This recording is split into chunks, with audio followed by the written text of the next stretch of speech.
Now, one of the things we're going to talk about, which I really find kind of comical, is there's all these other Gospels. There's the Gnostic Gospels, the Gospels of Thomas and Judas and Mary. And people are like, well, why aren't they in the Bible? Aren't they just as good? And the first response you want to give is, have you ever read them? Because if you spend any time reading them, you'll understand very quickly why they're not in God's Word. But with it, what's interesting with these Gnostics is people act like the founding fathers didn't know these existed. The founding fathers who actually who were looking at putting the Bible together, how do we honor God, that somehow these eluded them. And I'm like, no, they actually saw them in their original form. We get pieces and fragments.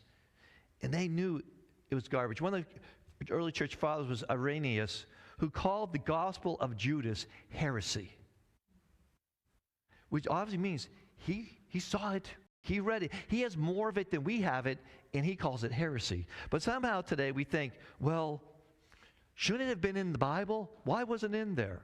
Well, because these early church fathers were calling it heresy. And the easiest part to receive heresy is if it contradicts God.